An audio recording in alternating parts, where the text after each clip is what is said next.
So just very quickly, ladies and gentlemen, I'm going to quickly run through what we're hoping to get out of the next half an hour or so.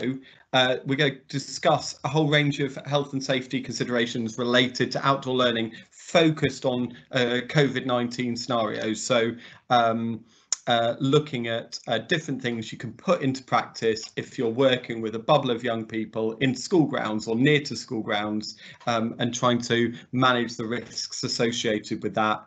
And the key focus is trying to give you practical things you can do while you're working with young people. So hopefully by the end of the session and the discussions, you'll have a range of tools and techniques which make that a little bit easier over the coming months. And we're also going to highlight some of the resources and support available to make that a little bit easier in your school. And we've produced over the last couple of weeks a whole range of different resources which are now up on a website for you to freely access. And I suppose we should start off by quickly mentioning why outdoor learning is so important. So not just in terms of the associated health and well-being benefits, which are really important in terms of going outdoors. And that's going to be particularly important with a number of young people returning to school and readjusting to a school environment. And if people want more information on supporting young people going back into school and the new COVID-19 normal, which might be around for a little while, there's a great two videos and training packages which have now been produced by our education psychologist team, so our EdPsych team at Somerset County Council, and I've put the link just here, but it's and we'll send that out at the end of the session as well. And they're YouTube videos you can just watch about different techniques you can employ to make that a little bit easier. I suppose as well as the health and well-being benefits and the general benefits of being outdoors and outdoor learning, in terms of COVID-19, it provides more space for social distancing because on average 70% of schools' available space is outdoors and beyond their classroom buildings. And also there's the associated airflow and potential reduced risk of COVID-19 by being outdoors. Yeah. And in terms of thinking about planning outdoor learning, a key thing to be aware of is the first thing you might want to think about is how you're going to split and use that space outdoors from a health and safety perspective. So I've taken an aerial Google image from a local primary school to me in Taunton. And I suppose one of the things to be aware of, I suppose, if you're doing outdoor learning, which in a school ground context, which wouldn't be quite the same if you were going off-site, is you've got a boundary around that whole site, which helps you manage that risk. And usually there's a clear boundary, not just around the main site, but also between the slightly more risky area, the car park, and the grounds that you might be using. So that's nice and useful. And if you are doing outdoor learning, one aspect of managing young people, particularly if you're concerned about individuals who might be more likely to run or not be easy to direct in an outdoor space, is ensuring gates are secure at the start of a session. And if you've got specific higher risk young people who you think are going to be bring their own individual challenges in an outdoor context, just like any other outdoor learning activity, individually risk assessing that and considering specific things you might need to put in place to manage that are important. But that boundary around the school site does help in a number of cases. And as well as that big boundary around the whole site, you've also got the possibility of dividing that area into clear boundaried up spaces for each bubble. So I know some schools have already marked out areas of the field, and they've got the people who usually come and do their field markings to mark different bubbled areas. But you've also got the option of using chalk on tarmac and on playground areas, and cones and the sort of PE cones that most schools would have available to mark out spaces. So you've got different zones for different bubbles. And I just would flag up, if you are doing that from a health and safety perspective and just from a logistics perspective, one thing to consider is just making sure there's a mix of environments and areas if you've got a bubble using an area of your ground. So trying to include a bit of grass and a bit of tarmac, if that's possible for certain areas, and trying to include a bit of shade or shelter, particularly towards the south of your bubble area, because that will provide shade at the hottest part of the day around 1 o'clock or 2 o'clock in the afternoon. And so if you're marking up your school grounds, it might be worth thinking where different bubbles might go and considering where they might go for different age groups as well.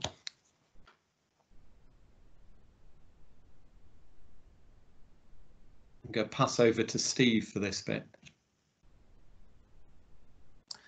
So this slide here was essentially a mind map of a risk assessment. So rather than doing a risk assessment in the traditional formats, for example, where you might be very familiar with EEC as a means by which you can do your risk assessment to try and identify the risks and the hazards, many schools will probably already have a range of outdoor orientated risk assessments. The only issue there to a certain extent is that obviously coronavirus has caused us to think completely differently or think of new ways to adapt our outdoor learning and the way that we deliver the curriculum in an outdoor environment, purely on the basis of aspects such as hygiene, toileting arrangements, and just making sure that we try and remain as clean as possible. You know, and then obviously if there are any signs and symptoms of people potentially having the coronavirus or similarly not just feeling unwell, the measures that we have to take now to go into isolation and just make sure that we're trying to minimize the risk of cross-contamination or cross-infection to others. Outdoor learning is very much promoted, especially around the benefits that Daniel has described in terms of the health and well-being, not just for the young people, but also for the teaching staff who are going to deliver those outdoor activities, because it just removes you from that confined space of a classroom and just enables you to monitor the nature and the environment that you're working in. But we have to do it with risk assessments in mind, so that's why we've done it in a mind map, just thinking of some of the key areas. So elements such as the weather. So for example, today on the whole, the weather's been quite pleasant, but all of a sudden we've had a shower.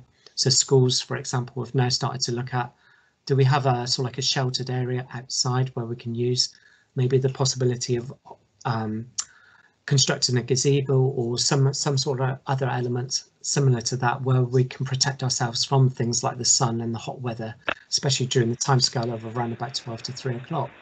Just thinking about the activities as well, trying to minimize the amount of equipment that we're using, so that you might have a set of equipment for one bubble group, and then that's put into cleaning, and then there's another set for a different bubble group, and then those are sort of like used in rotation once they've been cleaned effectively.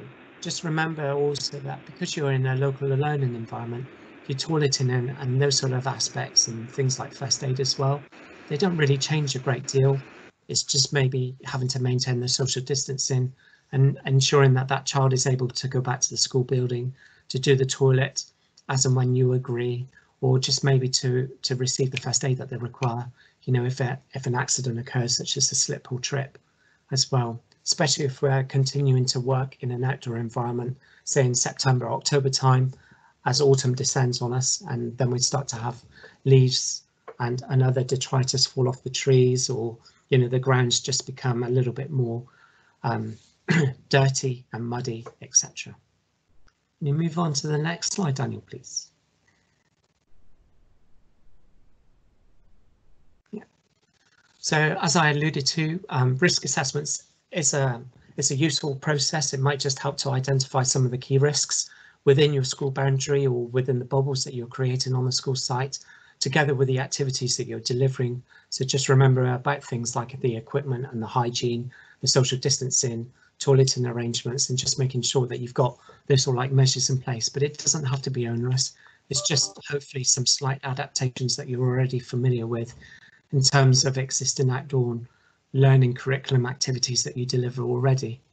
Obviously, EEC is one of the key the repositories for designing risk assessments in that context, and obviously the likes of myself or Daniel can give you further advice on suitable templates from that system. Daniel and his team at Kilv and Charterhouse can give you further information about suitable risk assessments for the activities that you're planning to deliver as well. So that they're really useful sources of information, and we can put some of our contact information on the chat box as well. Okay. Thanks, Daniel.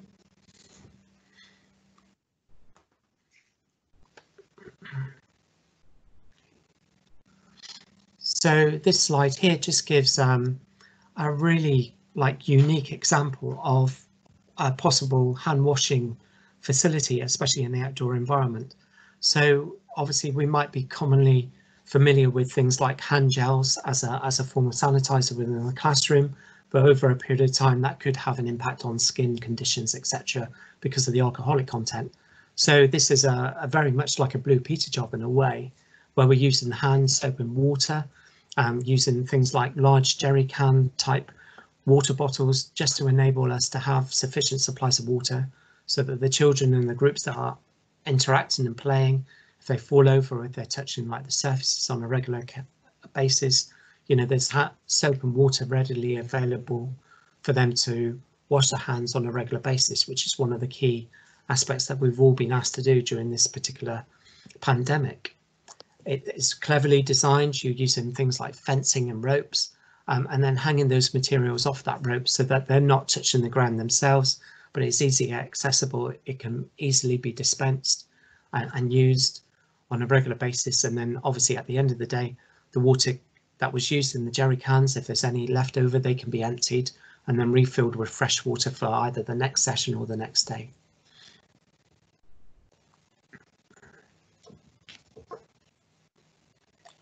So weather, obviously we're in a season now where the weather has been quite changeable. We've had a few weeks of lovely, very hot weather, which might be a limiting factor for the school because of concerns surrounding things like dehydration or sunburn.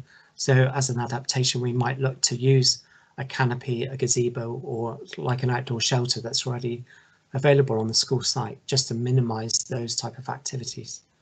What we can also do is maybe just reduce the activity or the energy levels required for that activity, just to make sure that people don't overexert themselves, put themselves at risk of like dehydration or sunstroke, etc. And with children, we try and promote things like long sleeve clothing, hats, sunshades, etc., just to minimise their risk from the effects of sun and the long-term impacts from that as well, especially seeing as we don't promote the use of sun cream. Okay. Moving forward, just consider that the weather will likely change if we're limited or looking to work outside for longer periods. So remember the winter, autumn time activities where people will find the cold a little bit more. That shouldn't stop you from working outside. It just might require that people have to wear their sort of like wet weather gear, and just be adapting to the conditions as well. We might have to do it by way of shorter sessions, but at least that way the young people and yourselves as staff have had that time out to be able to do something different and just get that complete refresh rather than the traditional classroom environment. Okay. Thanks, Daniel. My arrow football, there we are. Thanks. I can't see the chat when I'm displaying my whole screen, so I don't know if there are any questions so far or anything anyone wants to just ask about anything we've gone through so far. But I'll assume Sophie will raise it if there is anything appearing in the chat. So, oh, great.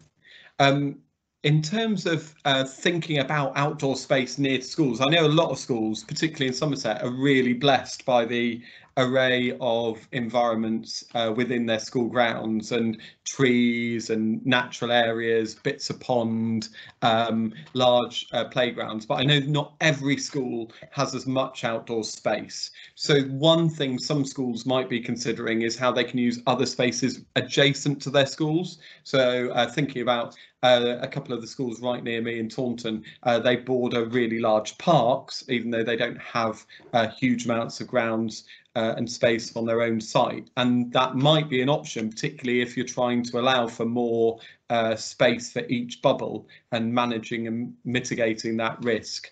If that's the case, just a couple of things to bear in mind if you're planning that for the next month or in September.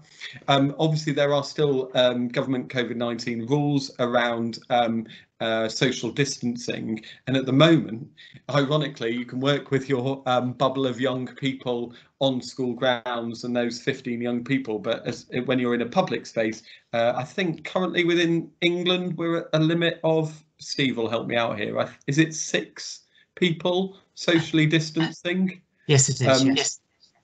Yes. So that is something to be aware of. Now, actually, I imagine that might well change over the coming month or so, and a school may well feel that the risks are lower, being able to spread out over a significant area adjacent to their school site than being in a more confined location on their school site. But it's worth considering a specific risk assessment around going off that site, and first aid provisions go be one element of that, and just how you're going to make sure you can get access to that, even if it's adjacent to the school site. You need some way to quickly get back to that, or have taken some first aid provision with you, and also just managing the risk of distancing from members of the public, and particularly for older kids and older classes, managing the risk that there's the possibility there'll be some children who won't be at school, but who will be within pupils at that school who might be playing at that park or playing in that local area, and managing the social distancing in that context. And just in terms of social distancing activities, we've been working with 15 different partners over the last 3 weeks to try and produce a whole swathe of outdoor learning resources and activities. And I've put in the chat the link to the main webpage. And Sophie, who's listening on the call, has spent the last 2 weeks diligently putting up lesson plans and session plans from all those different partners, and we've organised those into week 1 resources, which is all around community, and there's 5 session plans for week 1, a half a day for day 1, half a day for day 2, half a day for day 3, half a day for day 4, and half a day for day 5, based on the assumption that some schools might want to have half their young people outside for half the day and then swap over at lunch. But I know some schools are choosing to actually spend half the week outside, i.e. Monday and Tuesday, and some of them half of Wednesday, and then swapping over on Wednesday. Either way, there's the resources there for you to just pick up and use. And we've already got year 1 and year 2 resources and year 5 and 6 resources, just because year 1 and year 6s went back first, other than vulnerable young people and key worker children. And so we prioritised those resources, and we focused on socially distanced activities. And so we put a lot of effort trying to think about what activities have no equipment, where you're at least 2 meters apart, and where it minimises any sort of need to interact and share equipment. And when equipment is being shared, it's a minimum of equipment. But we've also tried to think really carefully, and tried those 15 partners, when they've been coming up with those different activities, tried to think about activities which could introduce the concepts around social distancing. For example, for year 1 and 2 children, we've got a whole series of activities around measuring out 2 meters. How many times does it take you to jump along 2 meters? How many hops do you do to cover 2 meters? How can you measure 2 meters? Can you guesstimate 2 meters? And doing that several times at the start of each outdoor session to just reinforce that concept of social distancing. And when we're doing circle time with our bubble of 8, 9, 10, up to 15 young people, making sure that they're coming together in a circle, we're getting that community feel, but they're all at the same time spreading out and making a big circle so they can spread out over and be 2 meters apart.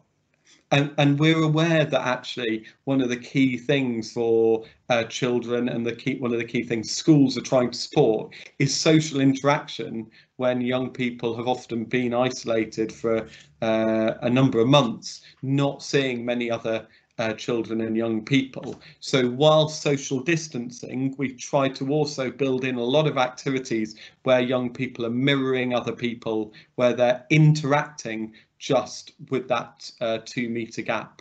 And so another example of an activity we put in there is Simon Says, and just lots of different repetitions of Simon Says to introduce and reinforce that idea of 2 metres apart, that idea of hand washing in a fun and engaging way, which doesn't make it seem threatening or too worrying to young people who are already going to be at edge, returning to what might seem like quite an alien environment after a number of weeks or months out of school. And we've done quite a lot, as I mentioned, in terms of minimising sharing of materials, and also where possible using natural objects. So things like creative art activities with natural objects around the site. And we've also shared with people different ways to clean items outdoors. So I know where I work at Kills, where we're working with some small numbers of young people at the moment, we're putting things into big buckets with detergent and cleaning stuff in, and just putting a lid on top of that, and then we leave it for 24 hours and then take it out after that period. So a really quick and easy way to clean items without having a significant amount of risk of rehandling those items while you're cleaning them. And so big plastic buckets or drums are really helpful for different items you might be collecting and cleaning. Over to you, Steve, I think. Yeah, so obviously one of the key messages that's come out recently from coronavirus has been around about the use of PPE and also a first aid kit. So hopefully most of you would be familiar with the use of a first aid kit or access to first aid resources when you are undertaking some of your off-site visits normally. That situation hasn't really changed. I suppose one of the preconceived ideas as well is that if the first aid required was of a serious nature, where you're having to administer CPR, if it's CPR in terms of a paediatric first aid, then there's obviously the requirement for things like mouth to mouth. So first aid kits might be worth a review just to see if you've got like adequate face shields, for example, just in case you're in an environment where mouth to mouth has been administered in the past, for example, or you've got children from like disabilities or a vulnerable background that might need that type of first aid administration. PPE is also a hot topic as well, and on the whole, it's the standard PPE equipment that you would probably have in the school environment anyway, that deals with blood and bodily fluid spillages, as you would normally do within the school setting. The other arrangements around first aid is that you probably hopefully have like a direct first aider that would deal with the scene, and then you just hope that everyone else would just maintain that social distancing, creating like a sensitive barrier, just so that the activity there can be undertaken in a careful and sensitive manner, but also to minimize the risk of any cross infection that might occur if things like fluids or spitting does occur during that process of first aid. If it's possible and you're able to wear things like gloves and maybe a fluid resistant mask during the treatment of first aid, then that's fine, all well and good. But as first aiders, we also act instinctively. So sometimes there may be occasion where we just immediately step in to do the first aid without having the PPE there available or putting it on in the first instance. So just assess the risk and assess what the situation is before you step in and undertake that first aid process overall. The guidance that I'm aware of from people like the British Resuscitation Council is that if you are administering first aid, the risk of transmission in terms of coronavirus when you're doing first aid is very low still anyway. So please try not to change your habits too much. Just obviously we're all being a lot more mindful about the way that we're interacting with people as a result of this current pandemic. What we're also discussing with schools, as well as just because of the change in provision and the way that you are managing first aid because of lower numbers, etc. Just bear in mind that you might wish to reconsider your needs assessment, because I know that we've also had lots of questions about, do we have to have a first aider on site, and so on and so forth. It's very much based around your needs assessment and your activities. So if you are going to go outside, or you're going to enhance your off-site learning, then it might well be viable to have a first aider there present in conjunction with those off-site visits that you are doing, or the outside learning that you're doing. However, if it's still within the confines of the school grounds and you've got arrangements in place to administer first aid, the first aider doesn't have to be there immediately on the scene itself, but maybe just somewhere in the vicinity, or the school understands suitable emergency procedures to deal with that accident should it occur. And that document has a whole host of resources related to the current government guidance around why you might want to do outdoor learning, and some of the different things we briefly touched on today. Some of the things you might want to think about in terms of managing social distancing and marking out boundaries, which we've also discussed today, and managing hygiene around hand washing and things. It's got Steve's mind map document, which we briefly went through to structure out a risk assessment. It's also got information about hand washing, which we've also briefly run through, and it talks again about weather and managing weather. And I think one of the biggest questions we often get asked is, oh, that's great if it's nice weather, but what are we going to do if it's cold and rainy? And we're really keen to support people with the resources so that they're helping young people hopefully to arrive with clothing, which means that the outdoor learning can continue whatever the weather. And so we've put in this bank of resources a suggested draft kit list, which you might try and encourage young people to arrive with, or try and find waterproof trousers and tops and those types of items which allow people to continue whatever the weather. I used to work in Scotland, and I mean, there's an organisation there which runs nurseries across the Highlands and Islands of Scotland doing outdoor learning, and it's an outdoor nursery working with 3 to 6 year olds, and they are out in the middle of Scotland whatever the weather through all 4 seasons of the year.